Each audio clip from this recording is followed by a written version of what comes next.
नमस्कार, मी D S Lokhande Patil. चालू अर्थामध्ये आपलं सर्वांचं मनापासून स्वागत आहे. गॅस टंचाईवरती मुख्यमंत्री देवेंद्र फडणवीस यांनी एक मोठा निर्णय घेतलेला आहे. महाराष्ट्रामध्ये गॅस टंचाई होऊ नये यासाठी काही घेतलेले महत्वाचे निर्णय. सध्या मध्य पूर्वेत तणावपूर्ण युद्ध स्थिती निर्माण झालेली आहे. यामध्ये इस्रायल, इराण आणि आखाती देशामधील वाढत्या संघर्षामुळे जगभरात तेल आणि गॅस पुरवठ्यावरती याचा थेट परिणाम होतोय. याचा परिणाम आता भारतावरही दिसू लागलेला आहे आणि गेल्या काही दिवसामध्ये याचा थेट परिणाम भारत असेल किंवा महाराष्ट्रामध्ये मोठ्या प्रमाणावरती दिसतोय. महाराष्ट्रातील अनेक जिल्ह्यामध्ये आणि मेट्रो सिटीमध्ये किंवा शहरामध्ये एलपीजी गॅसची टंचाई जाणवत आहे. सोशल मीडियावरती व्हिडिओ याचे व्हायरल होत आहेत. काही ठिकाणी घरगुती गॅससाठी एजन्सी बाहेर लांबच्या लांब रांगाही लावताना आपण काही व्हिडिओ पाहिलेले आहेत. तर व्यावसायिक मित्रांना, ज्यांचे हॉटेल्स आहेत, रेस्टॉरंट्स आहेत, ज्यांच्या खानावळी आहेत, यांच्याही धंद्यावरती, बिझनेसवरती याचा थेट परिणाम झालेला आहे. आता काही शहरामध्ये जे हॉटेल व्यावसायिक आहेत, आता ह्या हॉटेल व्यावसायिकांना त्यांना नेहमीप्रमाणे जे पहिलं 10 वर्षापूर्वी होती, चुलीवरती ते स्वयंपाक करायचे हॉटेलचा, त्याच पद्धतीनं जे पारंपरिक आपली जी पद्धत आहे ती वापरण्याची वेळ आलेली आहे. आणि तशी आता परिस्थिती निर्माण होताना दिसते, कारण गॅस टंचाईमुळे. आता यामध्ये गॅस टंचाईचे मुख्य 2 कारण म्हणजे अमेरिका इस्रायल हे युद्ध इराणच्या विरोधात, आणि दुसरी गोष्ट ही जी सांगितली जाते ही त्या गोष्टीमध्ये काही तथ्य तर वाटत नाहीये की ऑनलाईन बुकिंग सिस्टम मध्ये उद्भवणाऱ्या तांत्रिक अडचणी, त्यामुळे गॅस टंचाई याचा काही संबंध वाटत नाही. तरी पण सरकार सांगते ते ऐकणं गरजेचं आहे. आता ह्या गोष्टीमुळे अनेक नागरिक हे प्रत्यक्ष एजन्सीवरती जाऊन रांगेमध्ये उभा राहत आहेत. त्यांना जे सिलेंडर पहिलं एक बुकिंग वरती भेटायचं ते भेटत नाही. आता ह्यामध्ये तज्ञाचं मत आहे, जर परिस्थिती अशीच कायम राहिली तर छोटे छोटे व्यावसायिक असतील, रेस्टॉरंट असतील, यावरती मोठा परिणाम होणार आहे.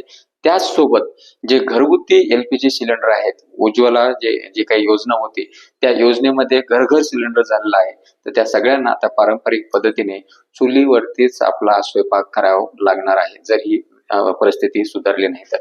आता राज्य विभाग असेल, जिल्हा आणि तालुका स्तरावरती मुख्यमंत्री देवेंद्र फडणवीस यांनी काही सूचना दिलेल्या आहेत. त्यांनी सांगितलंय की कंट्रोल रूम चालू करा, नागरिकांसाठी तक्रारीसाठी व्हॉट्सअप सुविधा उपलब्ध करा. पण याने फरक पडणार आहे का? याने जे तुटवडा आहे तो पूर्ण भरून निघणार आहे का? गॅस बुकिंग साठी ऍप चालू करणार, मिस्ड कॉल सिस्टम चालू करणार, आणि जे गॅस पुरवठा करणाऱ्या काही कंपनीज आहेत, एजन्सी आहेत, त्यांना सिक्युरिटी प्रोव्हाइड करणार, किंवा ते जे ऑटो रिक्षा आहेत त्यांना पण सिक्युरिटी प्रोव्हाइड करायचं महाराष्ट्र शासनाने निर्णय घेतलाय. आता त्याचा फरक हे गॅस तुटवडा आणि ती गोष्ट कुठं लागू होणारी नाहीये, कारण या सगळ्या गोष्टीमुळे महाराष्ट्र शासनाने ह्या गोष्टी जरी केल्या तर त्याच्यामुळे गॅस तुटवडा आणि अवेलेबिलिटीवरती काही फरक पडणार आहे का, ही महत्वाची गोष्ट आहे. आता जर मध्य पूर्वेतील हा संघर्ष जो आहे, जर हा येणाऱ्या 7-8 दिवसामध्ये जर थांबला नाही तर याचे परिणाम पूर्ण भारतभर आपल्याला दिसल्याशिवाय राहणार नाही. आणि जे एलपीजी आहे, सीएनजी असेल, पेट्रोल असेल, डिझेल असेल, या सर्व गोष्टीवरती मोठा फटका बसणार आहे. आता हे जरी छोटे छोटे महाराष्ट्र शासनाने निर्णय घेतले असतील, मिस कॉल सिस्टम ऍपवरती गॅस बुकिंग करायचं, एजन्सीवाल्याला सिक्युरिटी द्यायची, टेम्पोवाल्याला सिक्युरिटी द्यायची, याचा फायदा हे गॅस तुटवडा जो आहे, तर ह्या गोष्टी केल्यामुळे गॅस तुटवडा भरून निघणार आहे का, हा एक सामान्य नागरिकाचा प्रश्न आहे. आता येणाऱ्या काळामध्ये हेच बघणं औचित्याचं ठरणार आहे की ह्या गोष्टी पूर्ववत होतात का, ह्यामध्ये अजून भीषण टंचाई निर्माण होते. सध्या तरी परिस्थिती महाराष्ट्रभर, जिल्हेभर अशीच दिसून येते की सध्या गॅस वेळेवरती उपलब्ध होत नाही. त्यामुळे महाराष्ट्र शासनासहित भारत सरकार ही सध्या म्हणजे चिंताग्रस्त आहे.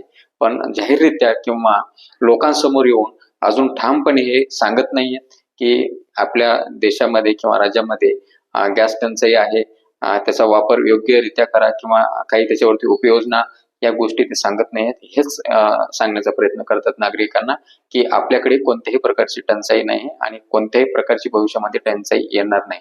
आणि तांत्रिक कारण समोर येत आहेत, तांत्रिक कारणामुळं तुटवडा भरून निघणार नाही, त्याच्यावरती उपाययोजना करणं हे अत्यंत गरजेचं आहे असं मला वाटतं. तुमचंही मत तुम्ही कमेंट बॉक्समध्ये नोंदवा. जय हिंद, जय महाराष्ट्र.